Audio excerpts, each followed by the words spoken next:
sens, c'est qu'il y a les exemples évidents de catégories qui ne sont pas formées d'ensemble. Prenons la catégorie des foncteurs d'une catégorie dans une autre, la catégorie de toutes les catégories, etc. Et ce sont des objets que la pratique mathématique nous a obligés à considérer. Voilà. Que la pratique mathématique nous a obligés à considérer.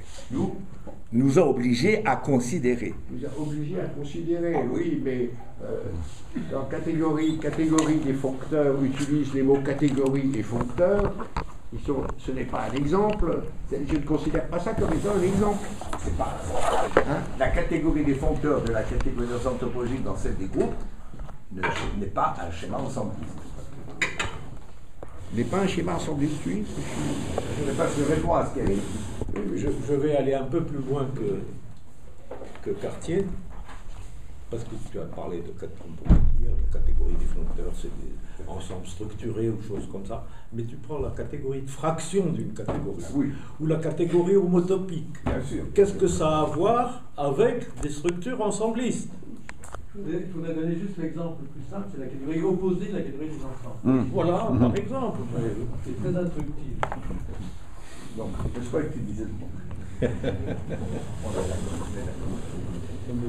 Marc Lachesson voulait poser une question. On n'utilise pas. Non, les c'est plutôt catégories. Marc Lachesson.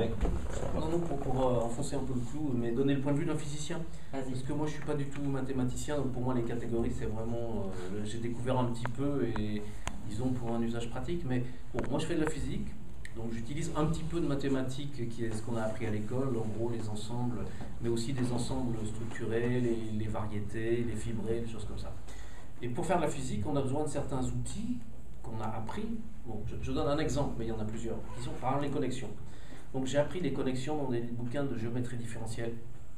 J'ai eu vraiment beaucoup de mal, et en fait j'ai pas compris ce que c'était. Quand j'ai appris un petit peu de catégorie, j'ai compris qu'on pouvait interpréter la connexion simplement comme un morphisme de groupoïde, c'est-à-dire un foncteur entre deux catégories.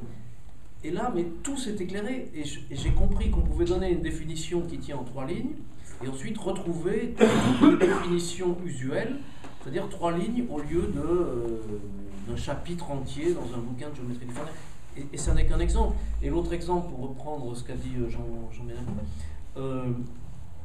cette structure qui peut être commune, par exemple la structure de groupe, dans 2 topos ou dans 2 catégories différentes, si on fait par exemple de la physique quantique, on s'aperçoit que presque toute la physique quantique, c'est la même chose que la physique classique, sauf qu'au lieu de l'exprimer dans le topos des ensembles, on l'exprime dans un autre topos.